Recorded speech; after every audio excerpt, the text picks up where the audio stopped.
Je ne pensais pas que j'irais jusqu'au bout. Non pas parce que c'était mal, mais parce que je ne m'étais jamais permis de vouloir autant. Puis, il m'a invité chez lui, et lorsque la porte s'est fermée derrière nous, je n'étais pas seulement la femme dans les bras d'un homme. J'étais le centre de tous les regards dans la pièce.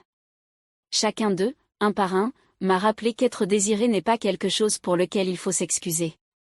Resterais-tu jusqu'à la fin? Je m'appelle Jessica, j'ai 33 ans, et je suis stratège de contenu dans une start-up basée à Austin, au Texas. Je suis le genre de femme qui a une liste de contrôle pour tout, idées créatives, objectifs, KPIs, angle d'éclairage pour les publications de produits, et même ma routine au rétinol. J'avais l'habitude de penser que contrôler ma vie était un moyen de me protéger, mais j'ai réalisé que je vivais à l'intérieur d'un plan qui ne laissait aucune place à la surprise, et d'une certaine manière, aucun espace au sentiment. J'ai divorcé il y a presque 2 ans. Il n'y a pas eu de cris, pas d'accusation, juste 2 personnes assises en silence, hochant lentement la tête ensemble en admettant que cela ne semblait plus réel. Je suis retournée dans un petit appartement près de Lady Bird Lake. J'ai repeint les murs, changé les coussins, ajouté quelques lys de la paix pour rafraîchir l'air. J'ai recommencé à sortir avec quelqu'un, même si mon cœur n'était pas prêt. Quelques hommes gentils, quelques-uns charmants, mais aucun d'eux ne m'a fait vibrer. Après 32 rendez-vous, j'ai commencé à me demander si j'étais complètement engourdie. Avais-je perdu la capacité de ressentir? Ce samedi soir, je suis entrée dans mon bar habituel, niché dans un hôtel de charme près du centre-ville. Le bar était en bois sombre, avec des lumières tamisées, et le son du jazz provenant d'une enceinte JBL se répandait sur de vieux sols carrelés. J'avais prévu de commander un old fashioned et de rentrer chez moi, mais quand je me suis retournée, mon verre à la main, il était déjà là, Nathan. Environ 45 ans, cheveux poivre et sel, les manches de sa chemise sombre étaient juste assez retroussées pour révéler une tache d'encre décolorée sur son poignet. Je ne pouvais pas dire ce que c'était. Il ne m'a pas proposé de siège, il n'a pas demandé s'il pouvait me parler. Il a juste dit, « Tu bois seul ». Sa voix était basse, pas insistante, une question sans point d'interrogation. Je l'ai regardé et j'ai pris une gorgée de ma boisson. Apparemment, plus maintenant, ai-je répondu. Il a souri, juste assez pour que je jette un coup d'œil en arrière. Ou bien, parce que j'étais sur le point de lui proposer un 2e tour. Je n'ai pas dit non. Nous avons parlé. Aucune question sur le travail, aucune question sur l'âge, juste des conversations courtes, présentes, intentionnelles. Le genre qui vous donne le sentiment d'être écouté, mais jamais examiné. Quand je me suis levée pour prendre mon manteau, il m'a dit, « J'habite à côté. Si tu veux, on pourrait continuer ce 3e verre ailleurs. » Sans pression, sans attente. Je n'ai pas répondu tout de suite. Je l'ai regardé dans les yeux, toujours calme, inébranlable. Puis j'ai hoché la tête, juste une fois. Je ne sais pas exactement quand j'ai accepté. C'était peut-être le moment où Nathan m'a regardé par-dessus le bord de son verre de whisky. Il n'y avait aucune analyse, aucun ordre du jour, juste une invitation silencieuse. Si vous en avez assez d'être regardé à travers, il est peut-être temps d'essayer d'être vraiment vu. Il ne m'a pas demandé mon numéro, il n'a pas proposé de me conduire. Il s'est simplement tenu poliment, comme un gentleman d'une autre époque, et a dit, « J'ai une bouteille de Lagavulin que j'ai gardée. » Mais le silence ne va pas bien avec ça. J'ai ri. « Tu dis que je suis bruyante ? » Je dis qu'un bon whisky ne se boit pas seul. Le penthouse de Nathan se trouvait au 17e étage, face au lac Lady Bird. Ce n'était pas surdimensionné, mais c'était calme. Le genre de silence qui vous fait réaliser depuis combien de temps vous n'êtes pas resté vraiment assise et n'avez pas laissé le silence parler. Je suis intervenue, m'accrochant toujours aux limites invisibles dont je pensais avoir besoin. L'espace était chaleureux avec un éclairage ambré, des fenêtres allant du sol au plafond reflétant les lampadaires sur le lac. Rien d'extravagant, mais tout dans cet appartement avait une raison d'être là, tout comme lui, stable et sûr de lui, n'ayant pas besoin de performance pour prouver qu'il connaissait la voie à suivre. Il m'a versé un verre sans me demander ce que j'aimais, comme s'il m'avait regardé et avait su que j'avais besoin de quelque chose de fort, de quelque chose de lent, de quelque chose qui me frapperait au plus profond de la poitrine, comme une question que je n'avais pas osé poser à voix haute. J'ai invité quelques amis ce soir, dit-il en tenant son verre sans jamais me quitter des yeux. Juste un petit groupe, rien de bruyant. J'ai légèrement froncé les sourcils. Quel genre d'amis? Ceux qui ont vécu des expériences enrichissantes avec des femmes, a-t-il répondu calmement. Pas les mêmes, pas comme moi, mais avec un point commun, ils ne sont pas là pour gagner, ils sont là pour la vérité. J'ai resserré ma prise sur le bord de mon verre. Et ce soir, quel genre de soirée est-ce? Celle dont on se souviendra si on choisit de rester. Le silence s'est installé dans la pièce, pas celui qui vous pèse, mais celui qui donne l'impression qu'une porte s'ouvre doucement. On ne vous pousse pas à la franchir, mais si vous entrez, vous n'en ressortirez pas le même. Avant de continuer, si cette histoire résonne en vous, pensez à soutenir la chaîne avec un super chat ou un super sticker. Vous ne m'aidez pas seulement à maintenir ce niveau de narration, vous veillez à ce que les histoires qui méritent d'être entendues continuent d'être racontées. Merci beaucoup. Je n'ai rien demandé d'autre, je n'en avais pas besoin. Car lorsque cet homme m'a regardé à nouveau, je ne regardais pas seulement mon corps. Mais après toutes ces années passées à tamiser ma propre lumière, je savais que quoi qu'il arrive ce soir, je voulais rester, non pas pour être touché, mais pour être vu. Nathan se leva, ôta son manteau et le posa sur le dossier d'une chaise. Il alla à la cuisine, prit 2 autres verres, puis la sonnette retentit. Je ne bronchais pas, je ne demandais rien. Je sentis juste ma respiration ralentir, comme pour la première fois en 3 ans, je m'autorisais à cesser de me retenir. Je ne m'attendais pas à ce que les choses commencent si vite, et ce ne fut pas le cas, ni précipitation, ni urgence. 3 hommes entrèrent, pas tous en même temps, mais comme s'ils étaient chacun un chapitre différent du même livre. Chacun portait sa propre présence, sa propre profondeur. Ils ne restèrent pas figés, ils ne firent aucun commentaire, ils me firent juste un signe de tête, comme si j'avais déjà fait partie de cette pièce bien avant leur arrivée. Nathan les présenta uniquement par leur prénom, pas de nom de famille, pas de profession. Juste Alex. Son regard était chaleureux, sa voix douce et grave, une odeur de pain mêlé de vanille.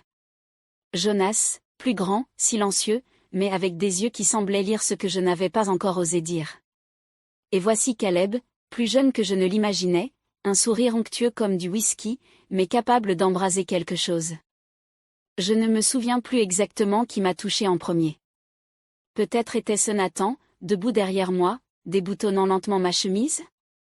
Peut-être était-ce Alex, posant une tasse de tisane à côté de moi, puis posant délicatement ses doigts sur mon poignet, comme pour me demander « Tu es toujours là ?» Il n'y avait ni musique, ni instruction, ni rôle à assigner, seulement des cadeaux. Jonas était assis en face de moi, observant en silence, comme si son regard était la première main tendue.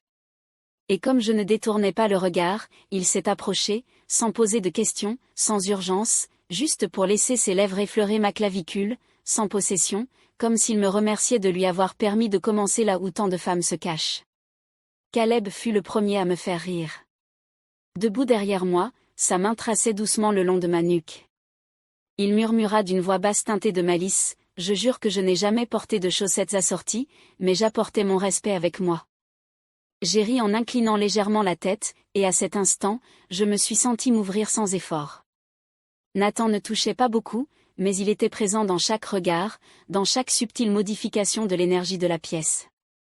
Il tenait l'espace, non pas comme un guide, mais comme le fondement de ce qui allait se dérouler. J'étais entouré, mais pas consumé. Chaque mouvement était un accord tacite, chaque respiration une épreuve silencieuse. Et comme je ne m'écartais pas, il se rapprochait lentement, comme s'il me reconstruisait à partir de fils de souvenirs que j'avais laissé la poussière s'accumuler bien trop longtemps. Alex posa sa paume chaude sur ma poitrine, non pas pour prétendre ou demander, mais juste pour être là. Jonas embrassa le bas de mon ventre, plus bas, mais s'arrêta, comme pour demander, « Que veux-tu faire ensuite ?» Caleb me tenait le menton, juste pour que nos regards se croisent suffisamment longtemps pour que j'oublie le monde autour de moi. Et moi, la femme qui avait cru un jour ne plus rien ressentir, je tremblais. Non pas parce qu'on me touchait, mais parce qu'on me voyait, on m'entendait, on me tenait couche après couche. Personne ne m'appelait par mon nom, mais chaque doigt qui me touchait me donnait envie de m'appeler à voix haute, pour la première fois d'une voix sans excuse.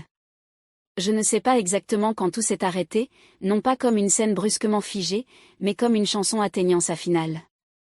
Ni abrupte, ni inachevée, juste achevée.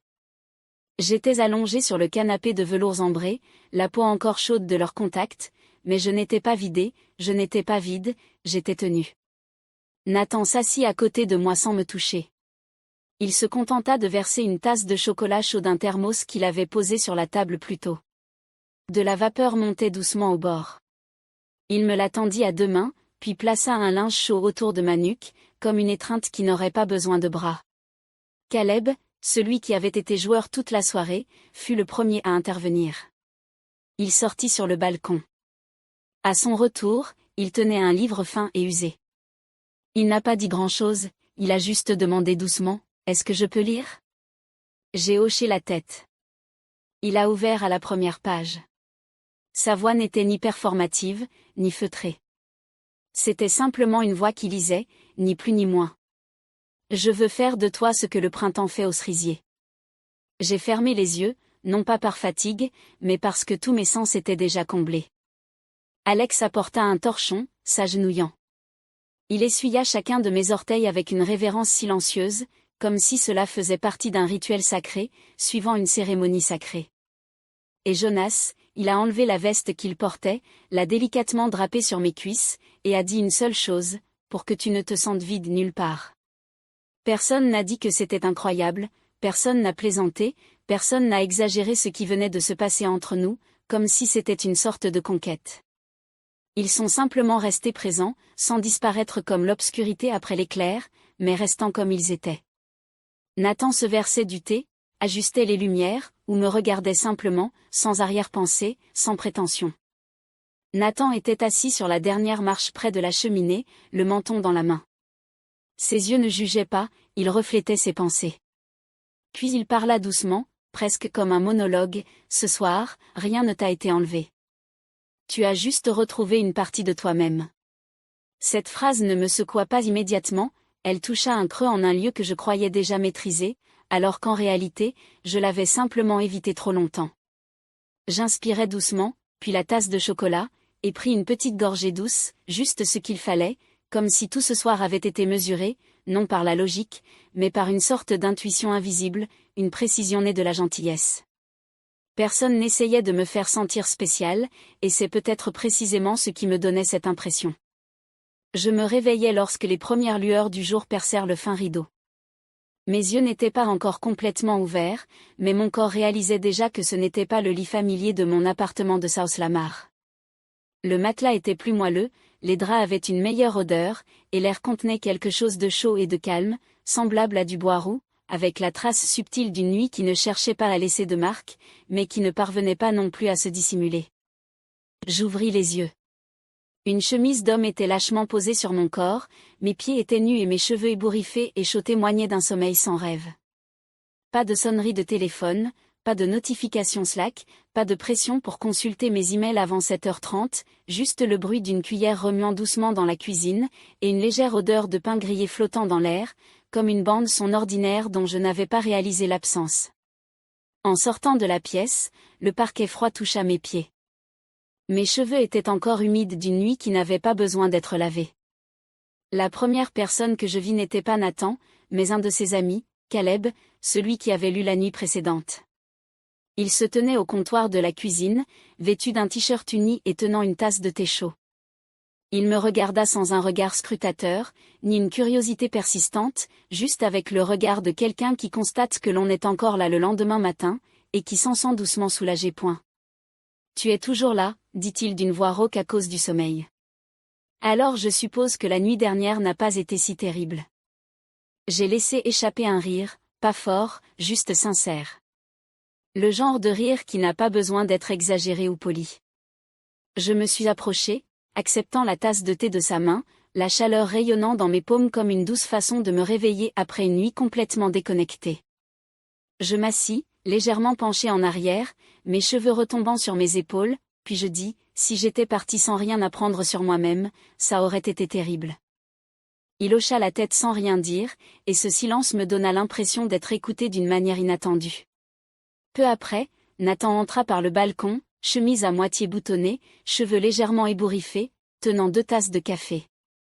Il me tendit une, sans un mot, juste une légère caresse sur mon poignet, un salut comme si j'avais toujours été là, pas comme une invitée, pas comme quelqu'un qui venait de traverser une épreuve, mais comme une partie de ce matin, une partie de ce qui était normal.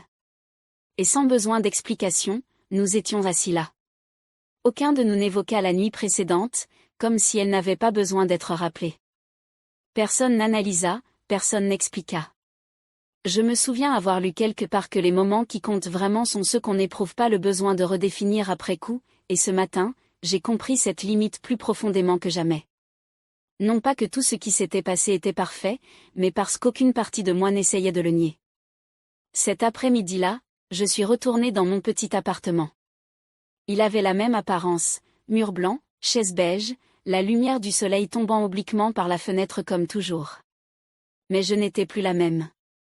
J'ai pénétré dans cet espace familier avec une présence différente, le genre de pas que fait quelqu'un qui vient de reconquérir une part de lui-même qu'il croyait perdue, non pas grâce à une thérapie ou à une relation, mais grâce à une seule nuit passée à vivre avec la vérité absolue. J'ai posé mon sac, je n'ai pas allumé l'ordinateur, je n'ai pas écouté de musique. J'ai juste versé un verre d'eau, me suis assise à mon bureau et rouvert le brouillon de la campagne intitulée « Vivre avec sincérité et désir ». L'écran affichait encore la dernière ligne que j'avais tapée, les femmes devraient apprendre à ajuster leurs attentes. Je l'ai supprimée. Je suis restée assise un moment, puis j'ai écrit, les femmes n'ont pas à s'excuser pour des désirs qui sommeillent depuis trop longtemps. Certains désirs n'ont pas besoin d'être justifiés, il suffit de les reconnaître. J'ai regardé la phrase à l'écran. Mes mains ne tremblaient pas, je n'ai pas hésité. J'avais un jour pensé que l'expérience de la nuit dernière me laisserait un sentiment de culpabilité, que je lutterais avec l'idée d'avoir franchi une ligne que je n'aurais pas dû franchir. Mais la seule chose que j'ai vraiment ressentie, c'est le calme. Personne ne m'a rien pris, personne ne m'a touché pour combler un besoin autre que celui de voir une personne pleinement présente, sans performance. Je suis une femme de 33 ans, divorcée, quelqu'un qui avait oublié comment ressentir, quelqu'un qui simulait le plaisir juste pour éviter d'affronter son propre vide. Mais la nuit dernière, rien n'était simulé, aucun regard ne m'a effleuré comme si j'étais un objet, aucun mot n'avait besoin d'explication. Il n'y avait que présence et permission. Personne ne devrait jamais avoir besoin de permission pour se sentir entier, et si j'ai appris quelque chose sur moi-même à travers tout cela, c'est que partager, quand c'est avec les bonnes personnes et de la bonne manière, n'est pas une perte, c'est une expansion. C'est vivre dans une autre couche de peau sans avoir besoin de se défendre. J'ai une question pour toi, celle qui m'écoute encore en ce moment, as-tu déjà eu l'impression de devoir demander la permission juste pour être toi-même dans une relation ? As-tu déjà caché tes véritables désirs par peur d'être jugé ou abandonné ? Abandonner quelque chose simplement parce que ça ne collait pas au scénario ? Si oui, laisse un commentaire, pas pour t'expliquer, juste pour dire discrètement à quelqu'un que tu n'es pas seul. Et si tu as le courage de partager un peu, vas-y, écris. On ne sait jamais, ton histoire pourrait bien aider quelqu'un d'autre à sortir de la cage qu'il s'est construite.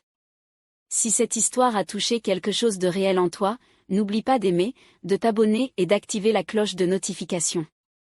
Chaque petit geste d'engagement nous aide à continuer de raconter des histoires que personne d'autre ne raconte. Et si tu veux soutenir cette chaîne en continuant à partager des histoires vraies et crues comme celle-ci, pense à envoyer un super chat ou un super sticker, non pas parce que c'est obligatoire, mais parce que c'est peut-être ta façon de dire « je suis resté jusqu'au bout ». Je l'ai ressenti, une femme n'a pas besoin de permission pour désirer, elle a juste besoin d'un espace suffisamment sûr pour ne pas avoir à s'excuser. À bientôt dans la prochaine histoire.